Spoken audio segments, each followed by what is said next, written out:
Olá, meu querido, olá, minha querida, a graça e a paz do Senhor Jesus Cristo. Que bom que você está aí.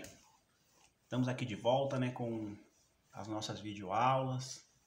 Videoaulas que a gente foi muito abençoado aí no primeiro semestre, E aqui no segundo semestre, amados, eu creio que não será diferente, viu? Porque nós temos aqui um tema muito interessante para trabalhar nesse segundo semestre. O tema é vida centrada no Evangelho. Queridos, eu creio que Deus ele falará grandemente ao nosso coração, Ele nos ensinará muito através deste tema tão relevante para os nossos dias, Ter uma vida aí centrada no Evangelho, este Evangelho que a gente professa, este Evangelho que a gente acredita, Então eu já abro a minha aula aí com uma pergunta, O que é uma vida centrada no Evangelho? Bom, podemos dizer que é vivermos simplesmente de tal modo que este Evangelho ele seja central, ou seja, que ele esteja no centro de nossas vidas. É assim, sabe quando nós passamos por qualquer tipo de situação, seja ela favorável ou não, antes de a gente tomar qualquer decisão, a gente para e a gente se pergunta, Como o Evangelho que eu creio, como ele se aplica a esta situação? E de acordo com a resposta que este Evangelho, que você crê que é o Evangelho de Cristo, de acordo com a resposta que este Evangelho te der, aí sim você e eu, aí sim nós tomamos as nossas decisões. Pois uma vida centrada no Evangelho não nos dá abertura alguma para que a gente possa decidir por meio das nossas vontades próprias. Uma vida centrada no Evangelho não nos dá abertura nenhuma para que a gente tome alguma decisão pelo nosso achismo, decisões pautadas no nosso egocentrismo. Não nos dá abertura nenhuma para que a gente haja com a nossa justiça própria diante de situações. Bem pelo contrário, uma vida centrada no Evangelho, ela sempre nos conduzirá àquele que é o dono do Evangelho. Aquele que é o centro do Evangelho, que é Jesus Cristo. Porque não somos chamados para vivermos mais pela nossa própria vontade. Porque a nossa vontade, a princípio, ela parece até ser boa.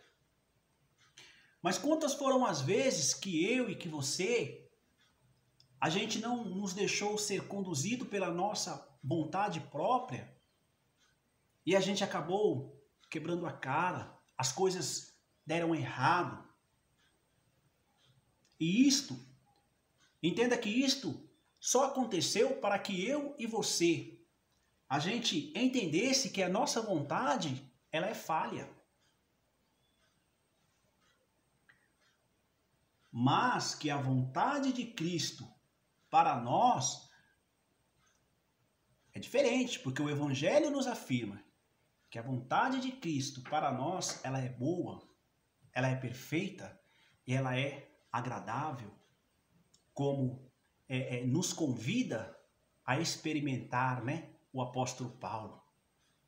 Para que experimenteis a boa, perfeita e agradável, vontade de Deus. E sobre a fala de Paulo, eu lanço então mais uma pergunta neste estudo para cada um de nós, onde a resposta a esta pergunta será o assunto central da aula de hoje. E a pergunta é: e como viver então esta boa, perfeita e agradável vontade de Deus?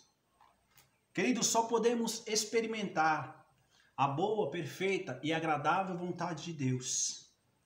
Se vivermos e vivermos realmente o assunto da aula de hoje, que é os frutos de uma vida centrada no Evangelho. E como sabemos, quando falamos de fruto, né? O fruto, na esfera natural, ele só nasce se nós pegarmos uma semente, se nós prepararmos uma terra, lançar essa semente nesta terra e regar esta semente e cuidar ali por dias. Então, esse fruto, depois de alguns dias, ele nasce. E o fruto de uma vida centrada no Evangelho? Olha, o fruto de uma vida centrada no Evangelho, ele não é muito diferente. Porque, como não bastou, né, a pessoa ou o agricultor que seja, ele apenas ter o conhecimento de como se plantava aquele fruto, como ele precisou aplicar ali os seus conhecimentos por meio de uma ação para que aquele fruto, né, pudesse nascer. Se ele pegasse a semente e ficasse olhando na mão apenas, né, e saber se ficasse só com a teoria de como plantar, nunca ele ia ver fruto. Mas tanto o agricultor como eu e você, se a gente quer plantar, né, se a gente quer ter fruto de alguma coisa, a gente vai lá, a gente prepara a terra, a gente lança, a gente rega e a gente cuida. O que eu quero dizer com isso é que para você ter os frutos de uma vida centrada no Evangelho não é muito diferente. Se eu quiser, olha, não é muito diferente. Basta somente eu conhecer o Evangelho, ter o conhecimento do Evangelho. Quantas pessoas hoje você não conhece que tem conhecimento pleno do Evangelho, mas quando você procura os frutos nessa pessoa, elas citam versículos bíblicos, elas falam de passagens. Não basta. Porque eu preciso aplicar o conhecimento, né, do Evangelho no dia a dia da minha vida. Só assim será gerado e nascerá em mim, então, os frutos deste Evangelho. É a aplicabilidade no meu dia a dia que fará com que os frutos nasçam dentro de mim. E só aí, então, nós poderemos, como disse o apóstolo Paulo em Romanos 12, experimentar a boa, a perfeita e agradável vontade de Deus para as nossas vidas. Queridos, pois o viver pela nossa vontade, nós já sabemos que não é nada bom. Porque foram anos e anos e anos que nós fomos conduzidos pela nossa vontade. Fomos movidos por ela e a gente viu que não deu em nada. Por isso, quando nos foi apresentada a vontade de Cristo para nossas vidas, nós aceitamos de pronto.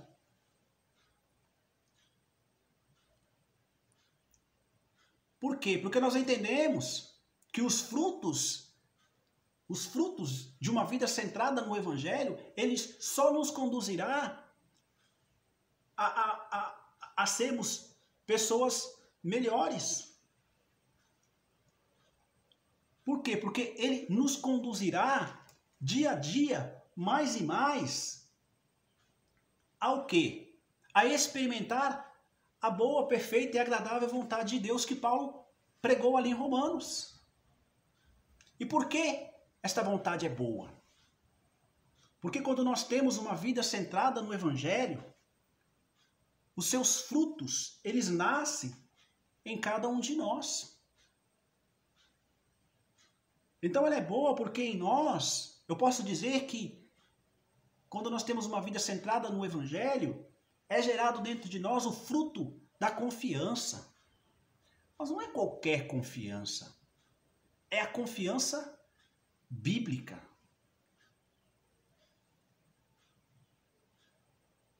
quando o Evangelho ele é central em nossas vidas, nós temos a plena confiança diante de Deus. Olha o que diz Hebreus 3,14. Hebreus 3,14 diz assim: pois passamos a ser participantes de Cristo, desde que de fato nos apeguemos até o fim à confiança que tivemos no princípio. A nossa confiança em Deus que nos é dada como fruto de uma vida centrada no Evangelho, queridos, não é qualquer confiança, como eu já disse, é uma confiança nutrida de fé. Mas de qualquer fé? Também não. De uma fé bíblica. Uma fé que está para todo tipo de situação. É como aquela confiança em Deus que moveu Davi para vencer Golias. Entende?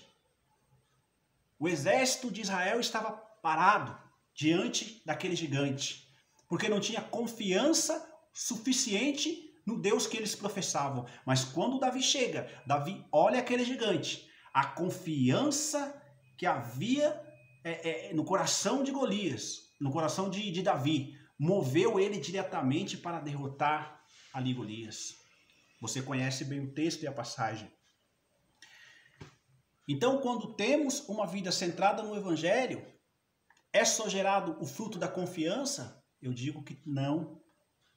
Eu digo que também é gerado dentro de nós o fruto da transformação. Segunda carta de Paulo aos Coríntios 3, versículo 18, está escrito assim: e todos nós, que com a face descoberta contemplamos a glória do Senhor, segundo a sua imagem, estamos sendo transformados.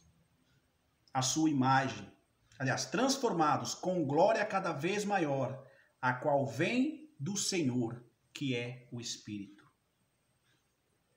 Então, olhando por esta ótica, a vontade de Deus, ela é perfeita. Ela é boa porque ela nos dá confiança, mas ela é perfeita. Perfeita por quê? Porque ela gera em nós o fruto da transformação, ela nos transforma. Quando o Evangelho ele é central em nossas vidas, nós experimentamos com certeza transformação espiritual. Não apenas uma melhoria moral.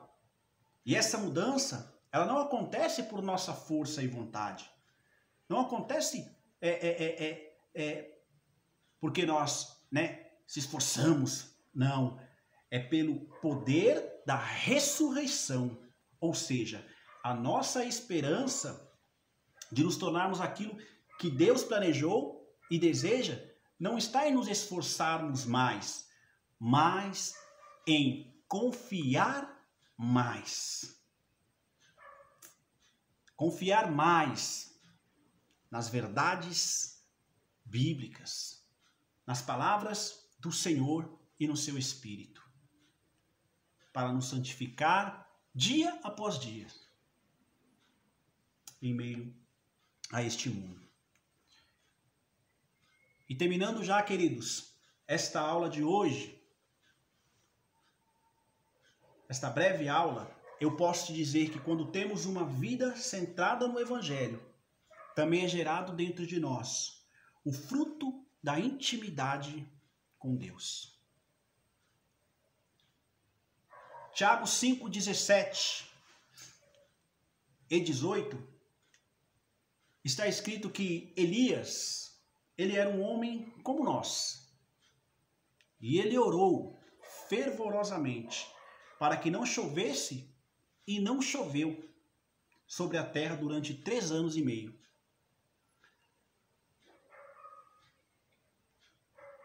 E o versículo 18 vai dizer então que ele orou outra vez.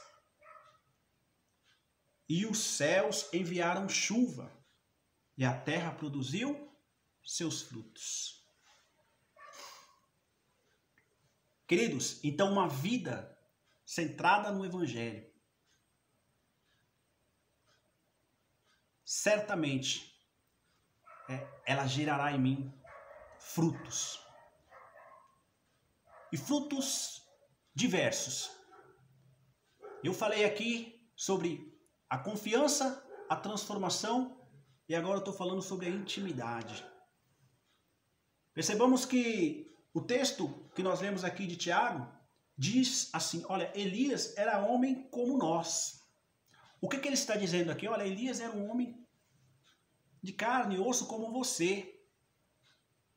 Aí o texto continua, mas ele orou fervorosamente para que não chovesse. E a Bíblia diz que não choveu. O que nos prova que Elias era homem como nós, mas o fato de Deus ter respondido a oração dele era que ele era um homem que tinha intimidade com Deus. A Bíblia diz que ele orou, de qualquer maneira, não, fervorosamente. Se você conhece as passagens de Elias, você vê que ele era homem que tinha intimidade com Deus. Por isso, quando ele falou, Deus assinou embaixo, querido. A Bíblia diz que ele orou para chover, para não chover, não veio chuva durante 3 anos e meio. E depois de 3 anos e meio sem chover, ele orou para chover e choveu. Isto é o grau de intimidade. Que a gente possa buscar intimidade com Deus, querido. Mas, na oração, assim como o Evangelho nos ensina. Então podemos dizer que a vontade de Deus para nós, olha, ela é agradável. Por quê? Porque nasce dentro de nós o fruto da intimidade com Deus. Então, diante de tudo isso, olha que a gente possa buscar. E buscar incansavelmente os frutos de uma vida centrada no Evangelho. Para que a gente possa experimentar, como disse Paulo, a boa, perfeita e agradável vontade de Deus. Amém? Que Deus muito te abençoe. Fiquem na paz. Amém?